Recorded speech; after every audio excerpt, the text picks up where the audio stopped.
Good morning, good afternoon, good evening, wherever you're hearing my voice from.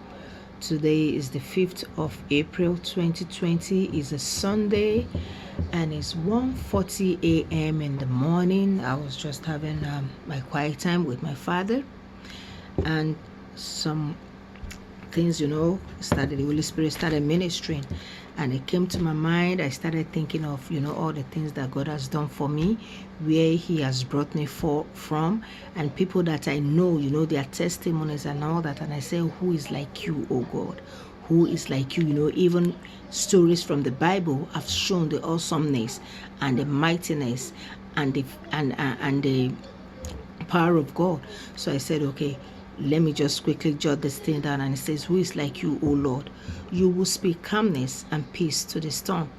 So we remember the story of Jesus being in the boat with his disciples, and the storm came. He was sleeping. The disciples were worried. He woke him up, and what he did was to speak peace.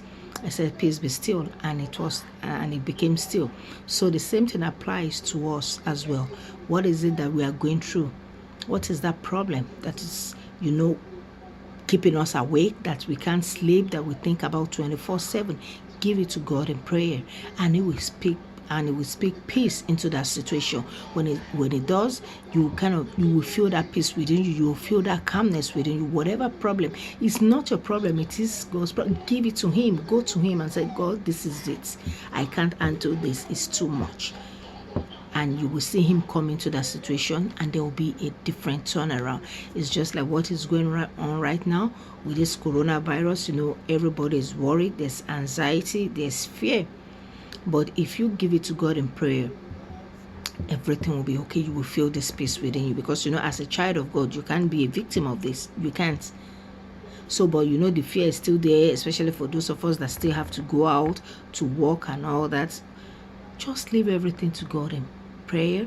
Give it to Him. Let Him take absolute control. Just as He spoke peace into that storm, He's going to speak peace into whatever it is you're going through, and everything will be calm. And He healed the woman with the issue. He healed the woman with the issue of blood. The woman that has been, bleeding for 12 years non-stop. And it was the faith of that woman. She had that faith. What she did was, when she saw Jesus passing, she went and she touched the hem of His garment, and she became healed instantly. So what is it that the doctor have told you? They've told you, ma'am, sir, there's nothing we can do. This is it. Or have they told you, go start preparing, write a will if you don't have one now, because you're going any moment from now? No. They've given you that report. Go to God. That is what happens to the woman. The woman has been going to so many places. She went with her report. The report is the blood. She still had a problem with her, and she went and she touched the hem of His garment with faith. So we should go to God with faith too. We should go to God in prayer, reading Bible, whichever way you want to go, even in praises. Go to Him and have that faith, believing, because the woman knew. So the woman knew that all she has to do was to touch the hem of His garment. She believed already that she was already healed. Even seeing Him, she knew she was healed, but she couldn't get close. She said, let me just touch. So we know that when we say we'll go to God in prayer to talk to Him, have that faith already that it is done. Before you even go to Him, have it that it is done, because that was the faith the woman had. That was what prompted her to go and touch the hem of His garment. So when you have the faith that this report, you take it. Yes, you've given it to me, but I know this is not mine. You've said it's not yours. Go to God in prayer and tell Him, report, this is what they've given me, Lord, but I know it is not mine. And you go in faith, and everything will be settled. There's no way God will not answer you now. He will, so that His name will be glorified in your life. Then I'll say He did another thing again. Another story is the one of Sarah in the Bible. At the age of 90 years, she was able to conceive and have her own child. And she didn't go to any fertility specialist. She didn't go to any gynecology, because she was past the age of childbearing. So who has told you that you can't have your own child? Or who has told you that this sickness, it can't be cured, that this is how you will not sit till your old age? No. God has not said that concerning you. God has not said you will not be fruitful. God said you will multiply, you will replenish. God has said that about you. He said you will be fruitful. And If God has said that about you and it's still there, God never lied. His words are not lies, they are true. So you go there. This is what the doctor have said, that me, I can't have a child of my own. I'm past childbearing, or I don't have a womb, or 1 Philippians 2 is this or something like that. Take it to God in prayer, and you read out his word. Read it back to him. Tell him, God, this is what you said concerning me. So definitely it cannot be like that. I'm not going to take the report. I'm taking the report of what you've said, of your promises for me, and you will see him manifest his power in your life. Then again, we say, who made Joseph? Joseph was a foreigner in Egypt, and he made him a ruler. Can you imagine? After Pharaoh is Joseph. In short, it was more or less like Joseph was the ruler, because anything they want to do, Pharaoh made it that you have to consult with Joseph. So we are in foreign lands, it does not mean that because we are foreigners that's or you are a foreigner somewhere that you have to eat the crumbs or you can't succeed. No. Joseph went to a foreign land. Not only did he succeed, he ruled that place. And we are meant to rule as well as children of God.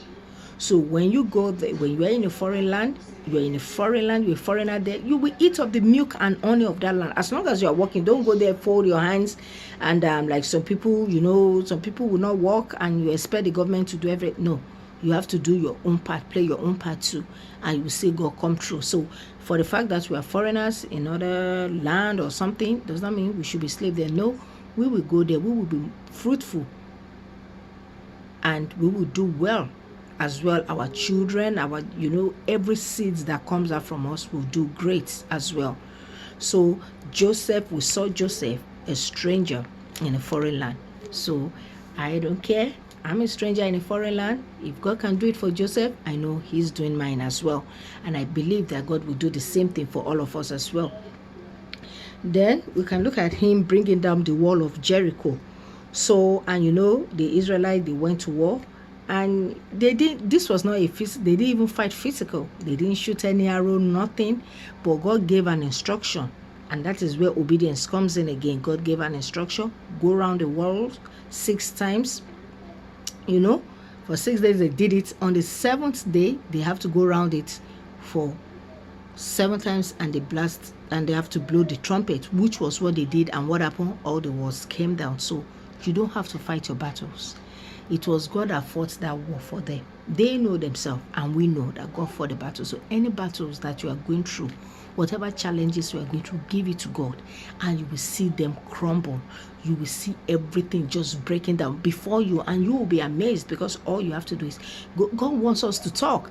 There are some people that will say, God knows what I'm thinking. Yes, he knows what you are thinking, but if you don't go to him and talk to him and tell him about it, it won't come in. God will not just barge in like that. No, you have to go in and tell him that, God, this is what is happening, and I need you to help me. I have no other person. Father, after you, it is you, nobody else.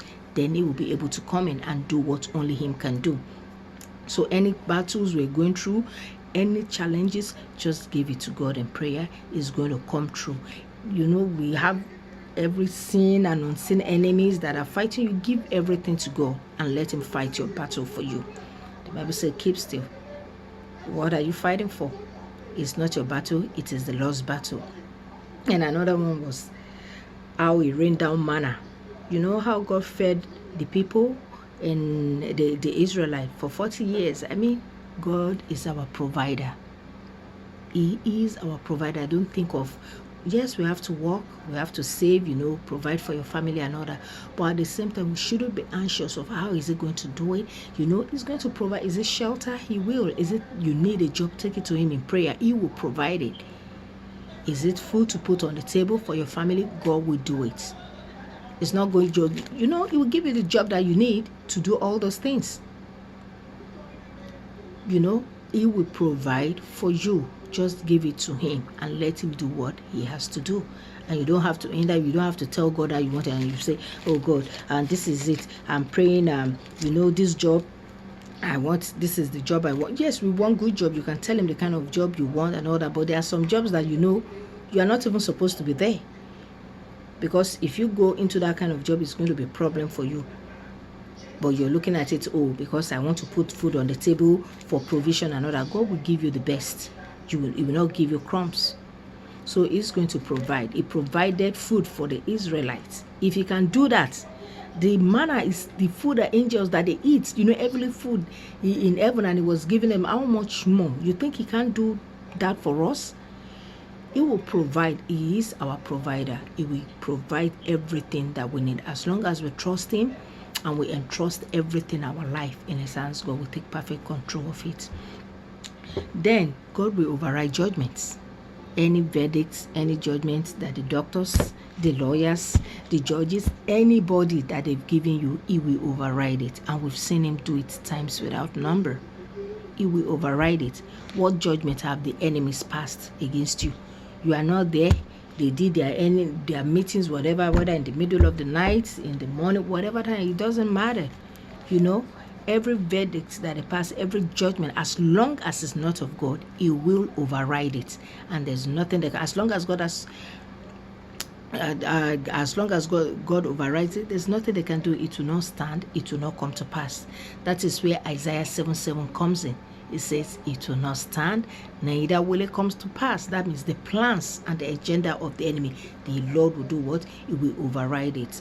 I thank God for this section, and I hope it's been helpful one way or the other. I hope we are all able to learn one or two things. That is just to show you how awesome, how mighty, how powerful God is. And that is if we allow God to do what he wants to do in our lives.